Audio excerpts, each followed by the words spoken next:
The perception myth.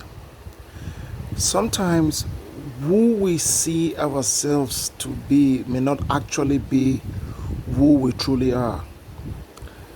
The perception we have of ourselves sometimes may be overinflated, other times it may be underinflated. The idea I'm trying to portray is not to overinflate your perception or underinflate it, but is to be able to have a healthy self-image, an image of yourself that you can achieve whatsoever you set to achieve.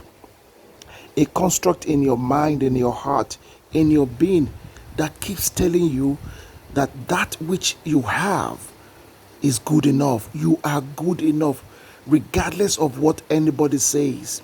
For example, if somebody comes to beg you and keeps begging you and he looks wretched and everything, on a scale of 1 to 10, you may say he's a 1. But if some years later you hear that the guy is a multi-millionaire, he lives in a beautiful house in one of the best places in town, in your eyes, that person becomes a 10. But you see, what you fail to realize that he has always been a 10. But your perception of him is beclouded. Just like, to a hammer, everything looks like a nail.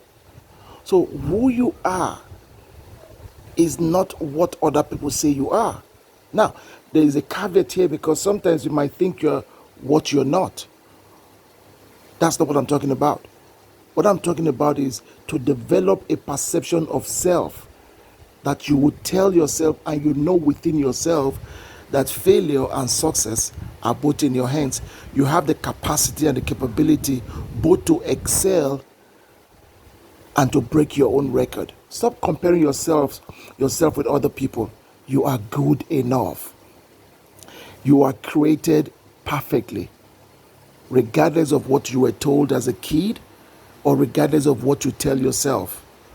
Step back, look inward. You are good enough. And there are people that you look at and you think they don't have any care in the world. You think they are perfect. You think they don't have concerns. You'll be shocked at the fears that they have. And you'll be even amazed that the fears that they have are just as the same that you have, if not worse. So brace up yourself. You are good enough. You are created perfect. Everything that you will ever need to succeed is in you. Don't live your life wishing you were someone else. That is to waste who you are. Brace up yourself. You are good enough.